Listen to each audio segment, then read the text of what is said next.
दोस्तों, आज जो भारत में हुआ वो हिंदुस्तान के इतिहास का काला दिन। जी हां, काला दिन और काला अध्याय, जहां डेमोक्रेसी को, लोकतंत्र को बुलडोजर के नीचे कुचल कर रख दिया गया, बल्कि कल से ही चल रहा था। पूरी दुनिया के सामने जो तस्वीरें जा रही थी वो आपके सामने थी। सरकार कांप कर रह गई, खौफ में आ गई कि अब इससे कैसे निपटा जाए, क्योंकि अब जेनजी सड़कों पर आ रहे हैं। हम लगातार कह रहे हैं कि भारत में लावा उगल रहा है। लावा उबलेगा तो बहुत कुछ होगा, लेकिन कहीं ना कहीं इस बात को मानना पड़ेगा कि धीरे धीरे ये जेनजी का आंदोलन अब भारत में सड़कों पर आता हुआ नजर आ रहा है। और पॉलिटिकल पार्टीज अब इसको एनकैश तो करेंगी ही, और कहीं ना कहीं पहली बार सरकार कहती नजर आई, हम आपकी सभी बातों के ऊपर बातचीत करने को तैयार हैं, संसद में बातचीत करने को तैयार हैं। पहली बार लगा कि तानाशाह खौफ में है, पहली बार लगा तानाशाह खौफ में है। Challenge to central dictatorship. तानाशाही आखिरकार कब तक चलेगी? इस तानाशाही को कभी तो जाना होगा, लेकिन जब ये जाएगी, ना जाने इस भारत का कितना नुकसान करके जाएगी, क्या कहा जाए। इवन न्यूयॉर्क टाइम्स ने लिख दिया अपने कि जो कुछ हुआ दिल्ली के अंदर, सरकार भयभीत कर रही है। Government reign of terror, reign of fear, यानी कि भय का साम्राज्य भारत में लागू करना चाहती है। और एक किस्म से कहा जाए तो किसी को बोलने की आजादी नहीं, अगर कोई बोलेगा तो उसको उठाकर कुचल दिया जाएगा। लेकिन जब जनता की आवाज उठती है तो बड़े बड़े अंग्रेज भी चले जाते हैं, बड़े बड़े और तानाशाह भी चले जाते हैं। शायद इनको भी एहसास होना चाहिए कि जब जनता उठेगी तो फिर यहां भी श्रीलंका, बांग्लादेश और नेपाल हो सकता है। ये सबसे बड़ा आज का टॉपिक है, इसके ऊपर जरूर बात करनी है और मैं इसके ऊपर ही बात करूंगा, क्योंकि भारत के अंदर भी वो दिन आया है जहां पर इस सरकार की टांगे कांपती हुई पहली बार नजर आई हैं और हम उसको अपने सामने होता हुआ देख रहे हैं। जो फुटेज आ रही हैं वो भी आपके सामने है, और किस ढंग से भाग भाग के सेंट्रल मिनिस्टर्स आ रहे हैं, बातचीत करने की कोशिश कर रहे हैं, और जिस ढंग से राहुल गांधी, प्रियंका खड़गे और बाकी नेताओं को उठाकर बसों में भरकर लेकर जा रहे हैं पुलिस वाले और रैपिड एक्शन फोर्स वाले, उससे आप पता लगा सकते हैं कि हां, अब ये कंपन, अब ये ट्रेमर्स पूरे भारत के अंदर फैल रहे हैं। हैदराबाद, बेंगलोर, कई और शहरों में इस किस्म के धरने हुए हैं, मुंबई में हुए हैं, और मुंबई में भी पुलिस स्टेशन से काफी लोगों को कल के धरने के लिए नोटिस जारी किए गए हैं। यानी कि सरकार अपनी धींगा मुष्टि से, अपनी क्या कहते हैं कि जो उनकी ताकत है, जो बल की ताकत है, उसको पूरी तरह से लागू करके वो चाहेगी कि इसको कुचल दिया जाए। लेकिन साहब, कुचलने की भी एक उम्र होती है, कुचलने का भी एक वक्त होता है। जरूरी नहीं कि आप उसको हमेशा कुचल देंगे। लेकिन आज जो हुआ उसने एक काला अध्याय और जोड़ा, और जिस ढंग से मोदी सरकार अब बिहेव कर रही है और मोदी शाह की जोड़ी जिस ढंग से हिंदुस्तान को चलाना चाहती है, शायद नहीं चला पाएगी। जल्दी ही वो दिन आएगा जब इन्हें भी अपनी कीमत चुकानी पड़ेगी। कहानी कहां से शुरू की जाए? अल्टीमेटली कॉकरोच जनता पार्टी बनी थी, इसमें कोई शक वाली बात नहीं। कई लोगों को शक शुबहा हुआ, जिस ढंग से अनऑर्गेनाइज ढंग से उनकी बातें चली। जंतर मंतर के ऊपर भी कुछ चला, वांगचुक आ गए, अनशन पर चले गए, पर कहीं ना कहीं इस बात का एहसास हुआ कि चीजें उस दिशा में नहीं जा रही हैं जिस दिशा में, जहां पर ये श्रीलंका में, बांग्लादेश के अंदर या फिर नेपाल में गई थी। थोड़ा डिसऑर्गेनाइज लग रहा था। लेकिन कहीं ना कहीं 20-21 जुलाई तक आते आते जब दिल्ली की सड़कों पर 10,000 से अधिक छात्रों ने संसद का मार्च किया, तब जो दिल्ली की पुलिस ने जनरल डायर की तरह जो उनके ऊपर लाठी चार्ज, आंसू गैस और जो अत्याचार किए, तो हमें दरअसल क्या है ना कि अंग्रेजी राज की याद आ गई, ये हिटलर की याद आ गई कि कैसे वो लोग हिंदुस्तानियों को मारते थे। पुलिस उतनी ही बर्बर और उतनी ही निर्ममता से हम भारत के युवाओं को, छात्रों को मार रही थी। उधर मोदी जी कह रहे थे कि जिन्होंने ये पेपर लीक किए हैं बहुत घिनौना काम किया है। लेकिन मोदी जी, जिन्होंने सारे दलों को तोड़कर नकली मेजॉरिटी बनाई, क्या वो घिनौना काम नहीं है? जनरल डायर ने बहुत सारे लोगों को जलियांवाला बाग में मारा था, लेकिन आपकी फौज ने तो भारत के युवाओं की कमर तोड़ी, उनके सर तोड़े, उनकी टांगे तोड़ी, उनकी पीठ की हड्डियां तोड़ी। क्या आपकी पुलिस ने वो सब नहीं किया जो अंग्रेजों की पुलिस करती थी? आपने भी तो वही किया, पुलिस तो वही थी अल्टीमेटली। लेकिन पहले गोरे अंग्रेज थे और अब उस पुलिस का उपयोग काले अंग्रेज कर रहे थे। फर्क सिर्फ इतना था।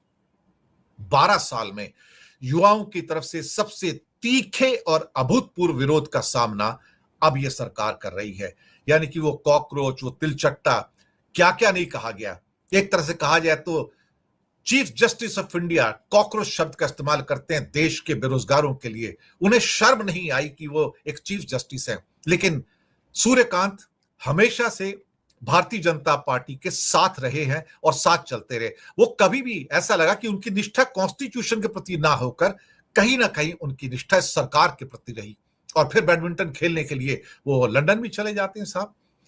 तो अल्टीमेटली कहीं ना कहीं उनको भी इस बात का एहसास होगा कि हाँ, मुझे भी चीफ जस्टिस के बाद कुछ महीनों के बाद मुझे भी कोई गवर्नरशिप मिल जाएगी, कहीं मुझे भी कोई अच्छी पोस्ट मिल जाएगी।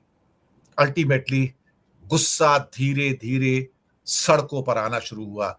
शिक्षा मंत्री के इस्तीफे की मांग हुई, धर्मेंद्र प्रधान, लेकिन मोदी जी के मंत्री इस्तीफा दे दें, सवाल ही नहीं पैदा होता। एप्स्टीन फाइल में फंसे हुए क्या मोदी ने इस्तीफा दिया? नहीं। क्या उनके मंत्री हरदीप पुरी, जिनके तो ना जाने कितने मेल्स एप्स्टीन के साथ में थे, क्या उन्होंने इस्तीफा दिया? नहीं। बेशर्म और एक किस्म से कहा जाए तो बेहयाई इस हद तक इस सरकार में है कि तुम्हें जो करना है कर लो, हमारी दादागिरी, हमारी तानाशाही चलेगी, हमारी डिक्टेटरशिप चलेगी और इस पर हम राज करने के लिए आए हैं। और कई बार अमित शाह कहते हैं ना, हम तो यहां 50 से 100 सालों के लिए राज करने आए हैं। साहब, कल सुबह का पता नहीं कि जान होगी या नहीं होगी। 50 से 100 साल का सौदा करने आए हैं ये लोग। जी हां, 50 से 100 सालों का सौदा करने आएगा और इंसान को ये नहीं पता कि मेरा अगला सांस है या नहीं है। लेकिन ये सदियों का सौदा करने के लिए आए हैं। उनको लगता है कि सौदा कर सकते हैं, हम चाहें तो मंत्री को हटाएं, हम चाहें तो मंत्री को ना हटाएं।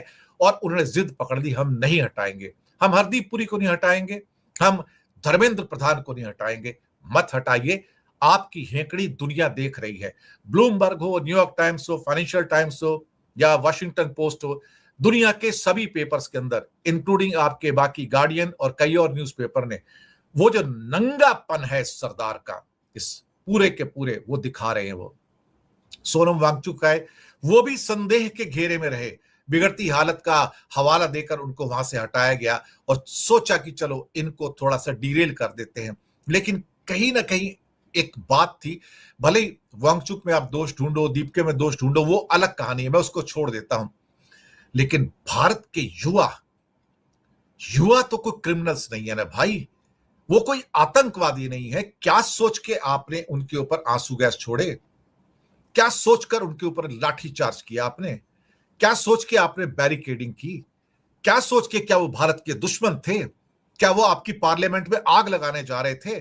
सिर्फ बात ही तो करने जा रहे थे कि आप उनसे बात करो, और आप तो बात करने को तैयार नहीं है। आप सोचते हो कि बात करेंगे तो हम कमजोर पड़ जाएंगे, आप बात करने को भी तैयार नहीं है। आप सोचते हो कि हम क्यों बात करेंगे, वो इस लायक नहीं है, ये भारत के कॉकरोच इस लायक नहीं है, यूथ इस लायक नहीं कि उनसे बात की जाए। तो फिर सर, आपको ये कॉकरोच भी एक दिन बता देंगे, ये यूथ एक दिन बता देंगे कि वो कौन है और आप कौन है। और इसमें कई युवा घायल हुए। पुलिसकर्मी तो खैर छोड़ो, उनको तो पत्थर वत्थर लाके पहले उन्होंने रख दिए थे, ट्रक रख दिए, 4-6 टूटी हुई गाड़ियां लाके रख दी थी ताकि दोष लगाया जा सके छात्रों के ऊपर कि इन्होंने पत्थर फेंके और इन्होंने सारा का सारा गाड़ियां तोड़ी। क्या कुछ नहीं किया मोदी और शाह की सरकार ने षड्यंत्र करने में, क्योंकि षड्यंत्र करने में इन जैसी सरकार तो आज तक आई नहीं कभी। अल्टीमेटली कई और छात्र संगठन के नेता थे, आयशा था, एसएफआई थी, उनको भी हिरासत में लिया गया।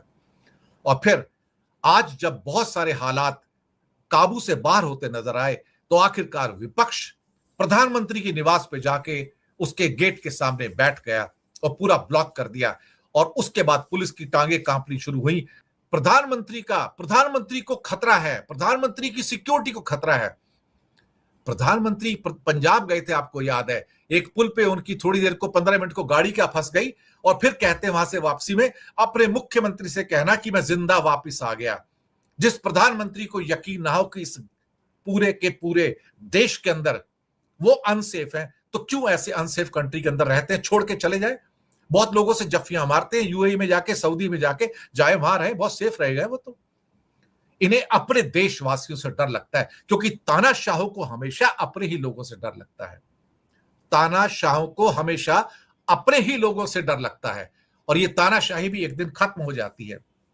राहुल गांधी वहां पर उनको उठाकर अल्टीमेटली बसों में लाद कर ले जाने की कोशिश की, मारपीट की पुलिस ने कोशिश की वहां पर। कौन सा लोक कल्याण कर रहे हैं प्रधानमंत्री जी? ये तो लोगों का कल्याण करके ऊपर भेज रहे हैं साहब। हाई वोल्टेज ड्रामा कि आप प्रधानमंत्री के निवास के सामने कोई प्रदर्शन नहीं कर सकते। प्रधानमंत्री हैं भाई, ब्रह्मांड के मालिक नहीं है, ईश्वर नहीं है, ब्रह्मा विष्णु महेश नहीं है।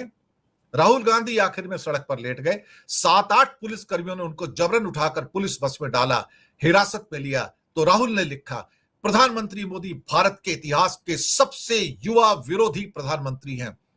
एक असफल, एक फेल्ड एजुकेशन मिनिस्टर का इस्तीफा तक नहीं ले सकते।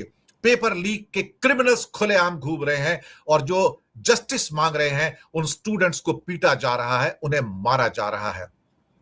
राज्यसभा लोकसभा के अंदर भी भारी नारेबाजी हुई, कार्रवाई को स्थगित करना पड़ा। 12 सालों में पहली बार ऐसा लगा कि सरकार अब बैकफुट पे आ रही है, और साथ में किसान आंदोलन भी शुरू हो गया, जो कि अमेरिका के साथ डील को लेके अब उसको भी रोका गया। वहां पर शंभू बॉर्डर के ऊपर उसको भी रोका गया। हजारों किसान दिल्ली की ओर कूच कर रहे हैं। एक एक करके ऐसा लगता है कि तपिश प्रधानमंत्री निवास और पार्लियामेंट तक आ रही है। पहली बार ऐसा लग रहा है कि जेनजी, शहरी हो या गांव का हो, उस पूरे के पूरे असंतोष को उसके अंदर जो पनप रहा है उसको लेके सड़कों पर है। सरकार पहली बार डिफेंसिव मोड में नजर आ रही है, और कहते हैं हम आपसे बात करने को तैयार है, आप आइए, हम संसद में बात करने को तैयार है, हम डिस्कस करने को तैयार हैं। इनकी बातों में मत आना, ये धोखेबाज हैं, ये देश के दोस्त नहीं है, ये युवाओं के दुश्मन हैं। राहुल ने कहा कि ये प्रधानमंत्री सबसे बड़े दुश्मन है इस देश के युवाओं के। सच बात तो ये है, और फिर उसके बावजूद भी प्राइम मिनिस्टर नहीं बोलते हैं। क्यों बोलेंगे साहब? उनकी तो आत्मा मर चुकी है, वो क्यों बोलेंगे? पुलिस की बर्बरता, बार्बरिज्म और जो उनकी ब्रूटैलिटी है वो आपके सामने थी। हालांकि 21 जुलाई की रात को छात्रों ने जंतर मंतर पर दोबारा पहुंचकर टेंट और स्टेज को फिर से खड़ा करना शुरू किया। बेंगलोर के फ्रीडम पार्क और अन्य बड़े शहरों में आंदोलन की लहर फैलनी शुरू हो रही है। इस सरकार को अब चुनौती मिल रही है, मिलनी भी चाहिए। कहीं ना कहीं लोकतंत्र, डेमोक्रेसी को वापस स्थापित करना चाहिए। तानाशाही आखिरकार कब तक चलेगी? कभी तो उसके पैर उखड़ेंगे, कभी तो उनको जाना पड़ेगा। अल्टीमेटली एक हमारे शख्स लिखते हैं, प्रेशर कुकर विल एक्सप्लोड। बिल्कुल होता है साहब, बिल्कुल होता है, क्योंकि इनको लगता है मोदी शाह को कि ये पूरे हिंदुस्तान को कुचल कर चले जाना चाहते हैं, कि कोई उनके सामने खड़ा नहीं हो सकता। तभी तो न्यूयॉर्क टाइम्स ने लिखा कि ये पूरे भारत के अंदर भय का वातावरण, फियर, रीन ऑफ टेरर लागू करना चाहते कि जो इनका नाम ले उसको कांपे, उनके नाम से लोग कांपे। कांपते तो भाई सब हिटलर के नाम से भी थे। अल्टीमेटली अखिलेश यादव ने सही तो कहा, ये हिटलर राज है, कि ये मोदी नहीं है, ये हिटलर है। सही कहा उन्होंने बिल्कुल। और साथ में अमित शाह भी तो वही कर रहे हैं। गोयबल्स जो करते थे और जो हिटलर की जोड़ी करती थी, वही तो मोदी और अमित शाह कर रहे हैं।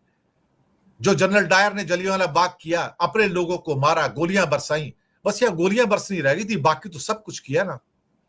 पुलिस उतनी ही ब्रूटल थी।